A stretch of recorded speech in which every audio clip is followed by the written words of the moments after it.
Assalamualaikum warahmatullahi wabarakatuh. Halo teman-teman, ini adalah salah satu konten perdana dari Pusneka yang bernama Dialog Pojok. Dialog Pojok sendiri ini adalah salah satu konten yang akan mengajak teman-teman dari keluarga besar SMA N1 Kepanjen, baik internal maupun eksternal, untuk kita ajak dialog, bercerita, sharing, untuk kita ambil hal yang positif, hal yang baik, hal yang mungkin bisa menginspirasi. Bersama saya Fahreza Rahmadzati. Tamu perdana kali ini adalah salah satu guru mata pelajaran sejarah SMA N1 Kepanjen.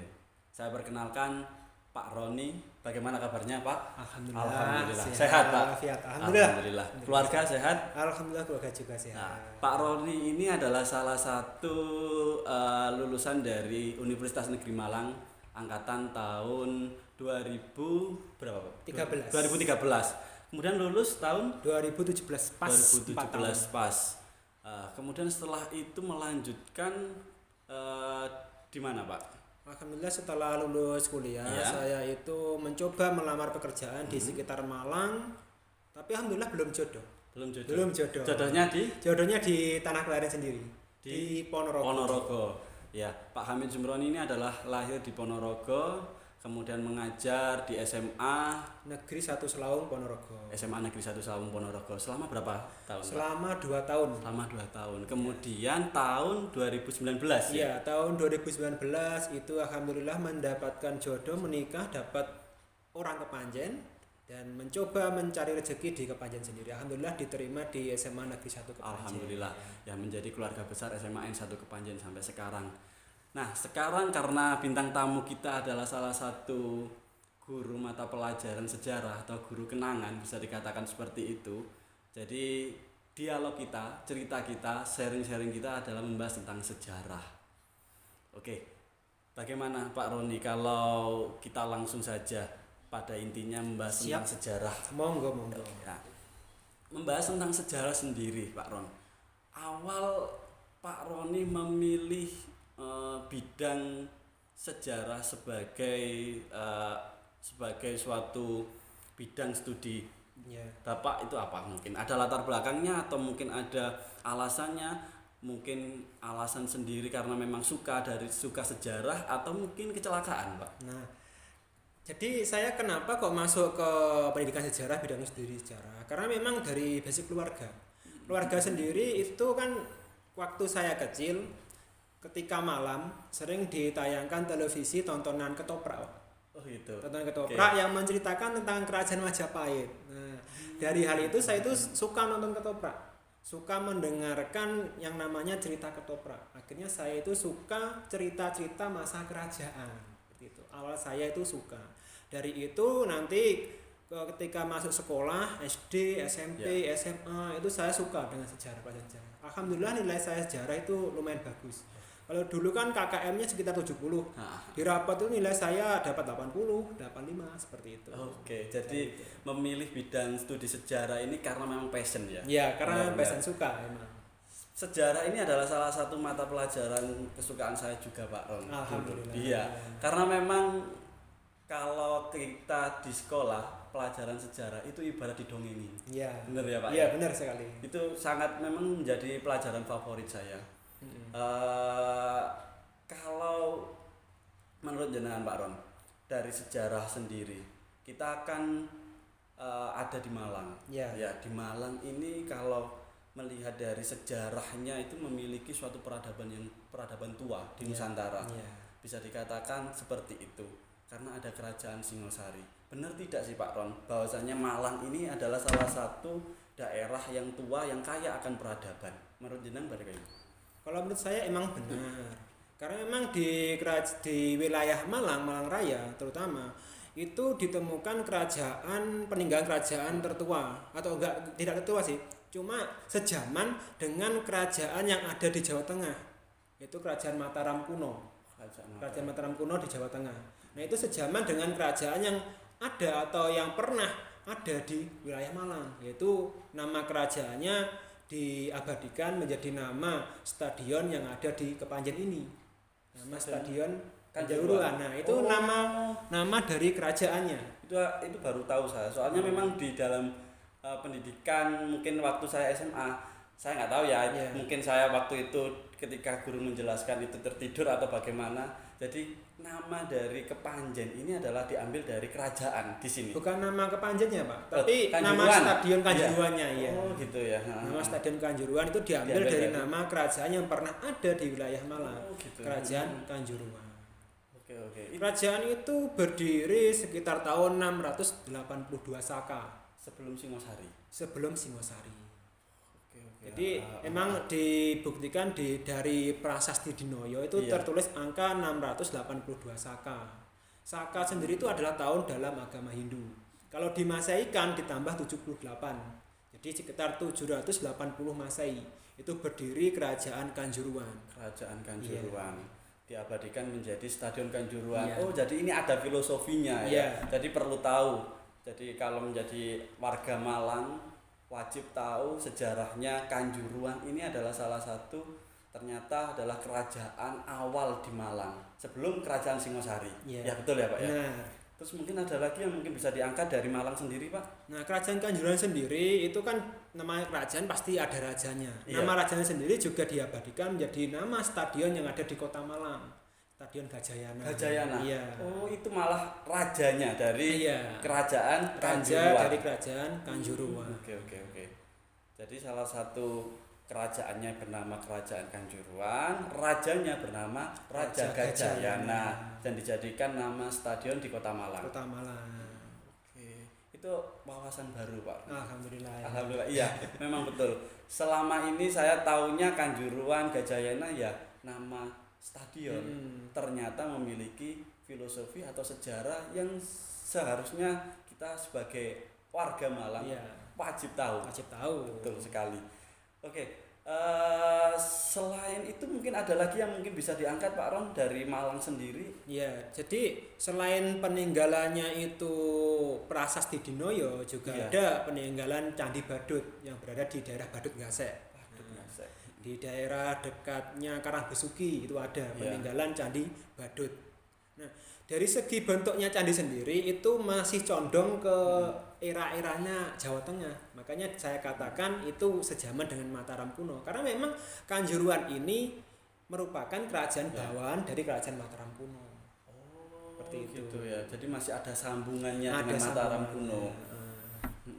Kemudian berbicara Singosari setelah kerajaan Kanjuruhan mungkin lahir yang terkenal ya namanya Kerajaan Singosari.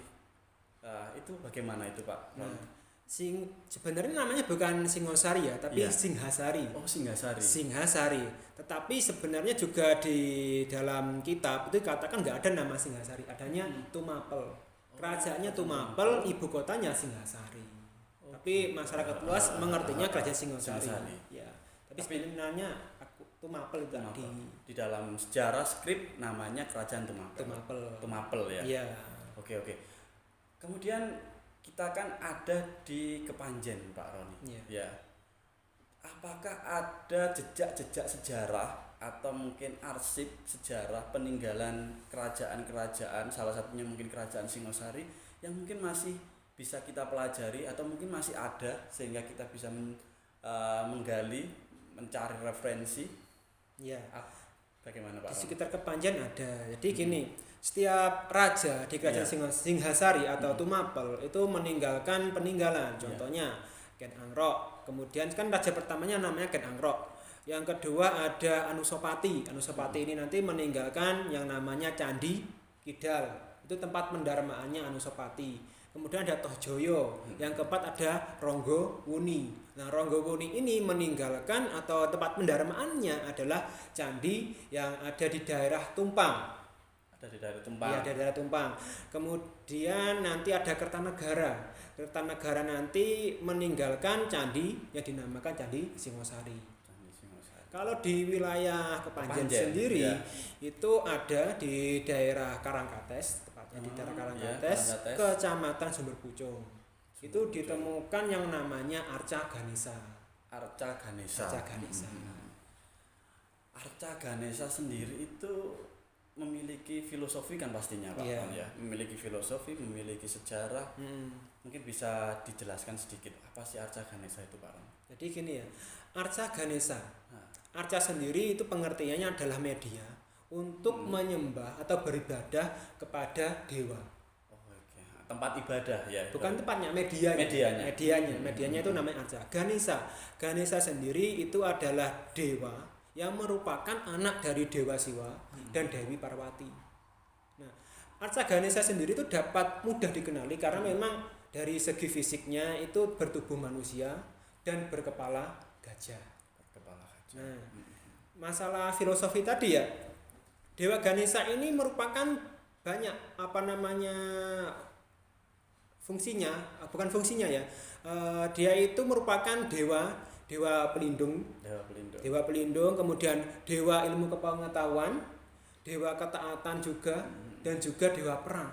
Seperti itu. Jadi Dewa Ganesha itu memang seperti itu, memiliki sifatnya itu seperti itu. Juga termasuk dewa panen. Dewa panen. Iya.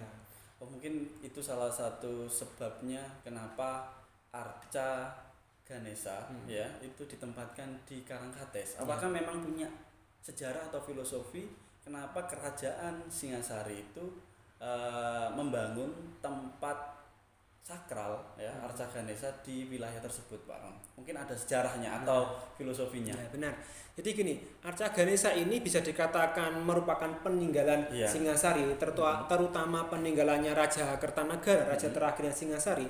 Karena memang dari posisinya Arca Ganesha itu berdiri di atas lapik yang bermotifkan kepala tengkorak. Itu menandakan bahwa Arca Ganesha ini merupakan atau bercorak agama Tantrayana. Agama Tantrayana. Iya, bercorak agama Tantrayana. Itu beda dengan Hindu dan Buddha. Beda. Oh, beda. Iya. Karena memang agama Tantrayana itu adalah agama sinkretisme atau percampuran antara agama Hindu beraliran Siwa dengan agama Buddha. Apakah itu agama asli India atau mungkin akulturasi dari akulturasinya bangsa kita? Oh gitu ya. Iya. Namanya agama Tantrayana. Jadi agama Tantrayana itu tadi kan sinkretisme antara agama Hindu Siwa dengan agama Buddha. Nah, masalah posisi penempatannya, itu kan emang sengaja ditempatkan di pertemuan dua sungai. Antara Sungai Lahore dengan Sungai Brantas. Yang mana tempatnya itu curam, jadi dianggap itu bahaya. Kembali lagi ke masalah Dewa Ganesha tadi. Dewa Ganesha kan dianggap sebagai dewa pelindung. Nah, diharapkan melindungi masyarakat Singosari di sekitar situ dari bencana alam, bencana banjir. Itu salah satu filosofi dan sejarahnya kenapa Arca Ganesha itu ditempatkan atau dibangun di daerah Karangkates ya, karena memang wilayah dan letak geografisnya memungkinkan ya, karena dianggap mungkin berbahaya dari masyarakat desa tersebut ya, adanya banjir, mungkin gempa dan lain sebagainya. Nah, selain sebagai pelindung masyarakat dari bencana alam, Arca Ganesha ini penempatannya itu oleh masyarakat Jawa kuno disebut dengan daerah Pinggir Akso. Iya. Pinggir Akso sendiri adalah merupakan daerah pembatas atau tembok pembatas antara kerajaan Singasari dengan kerajaan Kadiri. Karena memang kerajaan Singasari sama Kadiri itu sering terjadi konflik. Itu ibaratnya perbatasan. Ya, perbatasan. Oh, perbatasan. Jadi melindungi daerah perbatasan kerajaan. Seperti itu. Itu salah satu sejarahnya juga ya, dijadikan suatu perbatasan antara kerajaan Singasari dengan kerajaan Kadiri. Ya. Yang mungkin jadi nama daerah Kediri. Iya, Kediri. Oke. Ada lagi mungkin yang mungkin bisa ditambahkan Pak Ron, apa cukup itu? Cukup ya. Itu ya. Kemudian saya coba membahas tentang konteks sejarah bagi kalangan anak milenial Pak Ron. Kalau saya melihat di kanal media atau mungkin di YouTube yang sering ya, saya banyak melihat ada konten-konten yang menanyakan ilmu-ilmu dasar sejarah kepada anak-anak kalangan milenial. Dan di situ sepertinya banyak anak muda sekarang itu kesulitan sekali memahami atau mengerti tentang sejarah bangsa. Mulai dari tokoh bangsa, tokoh negara atau mungkin presiden pertama bangsa Indonesia sampai sekarang, ideologi bangsa atau Pancasila, lagu-lagu kebangsaan. Ketika ditanya, sepertinya mereka lebih hafal nama-nama artis, nama-nama lagu sekarang daripada nama-nama tokoh bangsa kita. Apakah benar? Jadi gini Pak ya, karena memang itu tugasnya saya sebagai guru sejarah, yang mana ketika nilai-nilai sejarah, nasionalisme turun di kalangan masyarakat, tugas sebagai guru sejarah adalah mengenalkan kembali sejarah agar mereka itu tidak melupakan yang namanya masa lalu. Seperti itu. Jadi tugasnya apa ya? Kita mengikuti. Kalau mereka itu mengikuti digital, teknologi, kita sebagai guru sejarah juga mengikutinya. Karena memang kemarin mumpung di masa pandemi, saya itu untuk mereka anak-anak, siswa-siswa, itu mengasih tugasnya itu adalah untuk memfoto peninggalan sejarah yang ada di lingkungan sekitar mereka. Kemudian saya suruh mereka untuk menguploadnya, kemudian menuliskan caption yang berisi tentang sejarah benda tersebut. Jadi kita sebagai guru sejarah juga tidak boleh ketinggalan zaman, harus mengikuti perkembangan zaman agar mereka itu enggak merasa bosan dengan pelajaran sejarah. Seperti itu, Pak. Bisa dijadikan suatu media atau alat untuk bisa menarik rasa ketertarikan anak-anak milenial untuk kembali memahami sejarah sendiri. Seperti itu ya. Kira-kira menurut Pak Roni sendiri, kita kan banyak sekali membahas tentang sejarah, mulai tadi itu Pak, sejarah, mulai membahas tentang sejarah Malang, kemudian sejarah dalam hal pendidikan. Sekarang poin utamanya, seberapa pentingkah kita perlu mempelajari sejarah? Itu bagaimana Pak? Jadi Pak sejarah, kan kebanyakan orang mengetahui sejarah itu adalah peristiwa yang terjadi di masa lalu. Tapi perlu diingat, peristiwa di masa lalu itu masih ada kaitannya dengan masa sekarang. Dan juga masa yang akan datang. Bagaimana kita bisa memperbaiki kehidupan kita sekarang? Kita harus berkaca pada masa lalu. Semisal sekarang kita itu hidupnya kurang baik dari segi ekonomi, dari segi kesehatan. Kita lihat masa lalu kita. Apa yang kita lakukan di masa lalu? Kalau di masa lalu kita melakukan hal yang kurang baik, kan efeknya sekarang. Karena kita sudah merefleksikan kehidupan kita di masa lalu, berarti kita harus membenarkan kehidupan kita sekarang agar lebih baik di masa yang akan datang. Nah, itulah pentingnya belajar sejarah. Mempelajari peristiwa di masa lalu untuk kehidupan kita di masa sekarang dan juga di masa yang akan datang. Seperti itu, Pak. Jadi kalau saya tangkap, sejarah itu adalah hal yang mungkin menjadi suatu alat pembentuk, ya Pak ya. Alat pembentuk bagi individu, mungkin bagi masyarakat dan juga bagi bangsa dan negara. Karena apa? Karena dengan sejarah atau mempelajari masa lalu, hal yang awalnya kelam, mungkin awalnya kelam, bisa saja kedepannya bisa ke arah terang benderang. Benar. Tapi bisa juga sebaliknya, ketika mungkin tidak mempelajari sejarah, tidak menziarahi hal-hal yang perlu kita pelajari di masa lalu, hal yang awalnya terang itu mungkin bisa jadi ke arah ke kelam atau kegelapan. Betul ya Pak? Benar sekali. Itu sangat, saya ambil contoh mungkin Jepang Pak. Saya pernah juga membaca bahwa Jepang ini adalah salah satu yang trauma akan sejarah bangsa karena pernah dibom atom. Tapi karena mempelajari dari sejarah mereka, sejarah bangsanya, masyarakat, individu, masyarakat, kemudian bangsa memiliki suatu karakter yang membentuk mereka karena berawal dari trauma dari serangan bom atom itu membentuk hal-hal yang positif ke arah yang terang benderang. Peradabannya sangat maju sampai sekarang. Itu mungkin salah satu pembelajaran pentingnya kita perlu mempelajari sejarah, apalagi sejarah bangsa Indonesia. Ya kan?